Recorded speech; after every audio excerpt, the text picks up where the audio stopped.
What is going on, you guys? Welcome back to a brand new episode of Hawk News. My name is Joe Cavallero. And my name is Alex Krasinski. Today is Friday, November 5th. It is a day 3. We started the period F. It's Thanksgiving season. So let's get into today's top stories. At this time, I would like to introduce this week's segment of A Foundation for a Better Life.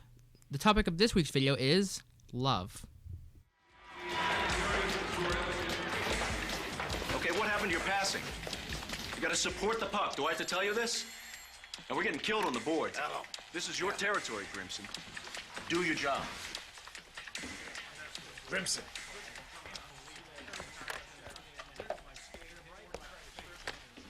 Hello? Hi, honey. What? Now? All right. The itsy bitsy spider climbed up the water spout. Down came the rain and washed the spider out. Out came the sun and dried up all the rain. And the itsy bitsy spider climbed up the spout again. I love you, Daddy. I love you too, sweetheart.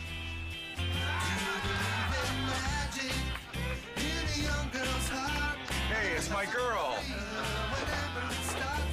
You know, my daughter. Love. Pass it on. A message from the Foundation for a Better Life. And now for this week's segment of Artist of the Week. Roll the video. I thank you, Alexa, here for joining us for our Artist of the Week. So what can you tell us about the project? So this is my styrofoam relief print project for my printing class, and so this we had to pick a design that we liked and carve it into styrofoam, and then use that in our printmaking process to make about a lot of different prints in a lot of different ways. So what exactly inspired you to do this project? This project in specific, honestly, I kind of just winged it, and I found this really cool design I liked on Pinterest, and I carved it in. I drew a sketch of it, and then I carved it into my styrofoam plate, and then I printed it in a lot of different ways. This one right here, this has somebody else's print from a different class, and I printed on top of it because I thought that looked really cool. And this is a reduction print where I cut out a piece of my styrofoam plate and used that to print 2 different colors. And so where did you get the design from? The design, I got it from Pinterest, and I traced it and I didn't trace it, I just made my own version of it. Very interesting. I've never heard of Pinterest before, but I'll have to check it out for myself. Was this project challenging for you at all? A little bit at some points, yes, but I kind of liked the challenge. You had to find different ways that you could make your print different and find what worked and what didn't work. It was a lot of trial and error, but I liked that part of the project. Yeah, because for me, I never did styrofoam printing because I wasn't in a printing class, but I do know, like, for projects, for example, like Scratch Art, the 9 art styles I did last year, were interesting at one point because, like, you know, I wanted to make them look like as neat as possible. And so these look great. So, but what project will you be working on after this? So next we're working on our holograph printing, which is taking patterns, and the point is to use a lot of different textures to make the cool patterns of the fish. And so I'm kind of sad to print on mine, not gonna lie, because it looks really pretty. But what I'm eventually going to do is I'm gonna use ink and I'm gonna print it, and it will look like a fish. Very interesting. So thank you for joining us, Alexa, and I hope you had fun. Thank you for having me. All right, so here's our fun fact of the week from not from a staff member or a teacher. It's from one of our students, Dominic Brown. So glaciers and ice sheets hold about 69% of the world's fresh water. And that's coming from Dominic Brown. Here's an update on the Man in the Mirror project. One group of students is collecting winter clothing items. They have placed a huge box by the vending machine near the office. Hello. We are starting a winter clothing drive for the people, for the homeless, because it's getting really cold around fall and winter. So we have to all give people all new clothes so that people can stay warm in this freezing weather. So what items are you looking for? We are looking for hats, mittens, it's called jackets, any kind of warm winter clothing that you can basically find out of your closet, maybe that don't fit you anymore. You can just find it and put it all in here. It goes to a better cause. Another group of students are helping Mr. Giappone run a fun physical education activity yesterday at the Memorial School.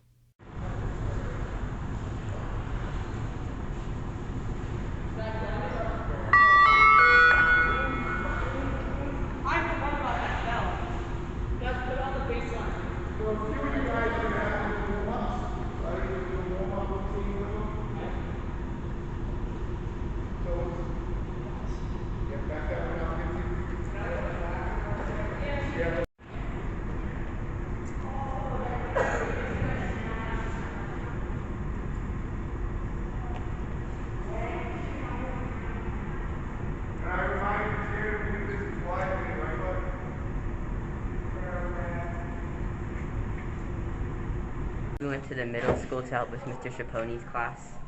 And how did it go? How did it go? Good. What was the activity? The pin game. What is it? The pin game. Ah, fantastic. There you go. And yet another group created items such as coasters, pens, and earrings to sell at a recent football game. The group raised over $60 and used the money to support a young lady who is battling NPC disease. Hi, I'm Nina Sullivan, and I'm Mitchell Sullivan. I'm Tyler Dixon. I'm Travis. And then camera shy, Amelia. Hi. And we're raising money for an organization called Raya of Hope, which helps. Ray of Hope. Raya of Hope? Yeah, Ray of Hope. And it raises money for a girl named Reagan in Bellingham, actually, who has Niemann-Pick type C disease, and she needs a lot of money to help her get to, I think, Chicago for a special doctor. And so we're selling resin art, and we're also selling like stress balls. But I made these. These are coasters, pens, and earrings that we're selling. How did you make these? So I used resin, which I poured into like a silicone mold, and I added like some fun designs and stuff. This is very, very impressive. Well, good luck to your group. Let us all know pretty soon if this was a successful project. Thank you. Please let Mr. Costa know if you would like to help with this cause. All right, so in case you guys didn't know, just this past week, we just started putting them up on Tuesday. If you didn't know what this is for, the details are on this sheet of paper right here. So what we've been doing throughout the school year, you'll see these around the school. There are QR codes to scan to submit the yearbook pictures. So if you have any pictures, if you're a photographer at the games or anything you want to have appear in the yearbook, scan the QR code to go onto the website. Make sure you put in the school name, and then the password is Blackhawks if you want to submit pictures to appear in the yearbook. And now we have something to think about with Charlotte Flynn. Hair and nails aren't considered gross until they are cut off from your body. Technically, everything is limited edition because nothing is infinite. If you're standing 2 feet away from a mirror, you're actually standing 4 feet from your reflection. And next up, sports, the best segment of all time, with Joe Cavallero and Aiden Doyle. Next up is this week's edition of Captain's Corner. Roll the video. I'm Rejan Louis, and I'm the captain of boys soccer and also basketball. I'm Sierra Crane, I'm the captain of the volleyball team, and I play basketball. And this is Captain's Corner.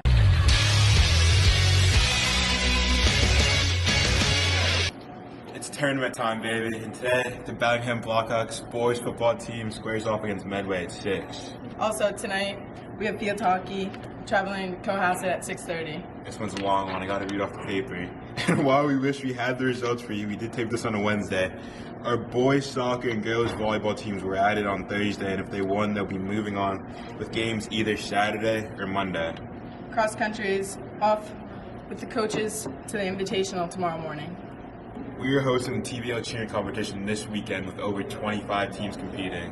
Varsity will be at 4:30 and JV will be at 5. Come support. Now it's time for our female and male athletes of the week. Our male athlete of the week is Gavin Elder because of his performance against Millis. And for the female athlete of the week, it's Victoria Taylor from girls soccer. Our underclassman performer on the Unified team is Jackie Cloutier from Unified Basketball, and he nailed the 3 in double overtime to keep them undefeated. And now we need to get registered for winter sports. Unlike me, you should register, but I'm going to this weekend. Check out familyid.com to get registered. And kudos to Isabella Kelly for the video editing, and thanks to all this week's contributors. Now, guys, look at my socks. Thanks, Aiden. So moving into to the Unified Basketball, Aiden, what do you got to say? Attention Unified Basketball players, coach Carrie Farrell, other staff members. We had a huge win on Tuesday. Last Thursday. What we didn't mention last Thursday. Remember we played Hopkinton? Yeah. We played Hopkinton last Thursday. We want to congratulate it. 60-41 was the score. And after the game, we managed to squeeze Wendy's. It was our last away game. We have 2 more games left. One against Westwood. The last one is Holliston at home. The one at Westwood was our senior night, and we're almost the champions, people. Yep, and so moving ahead to our next game, which will be next Monday against Holliston, will be our last game. Then following that, on November 15th, will be our Jamboree. And then on November 10th, all sports teams pay attention. November 10th will be awards night. So if you'd like to attend, just bear in mind for all sports teams, awards night is going to be on November 10th at 6 p.m. in the auditorium. Mm-hmm. And that's all for sports. Have a great day. Thank you guys so much for watching Hawk News. It's been Joe Cavallero. And Alex Kuczynski. Have a great Friday, everybody, and go Hawks, and we'll see you all next week. See ya.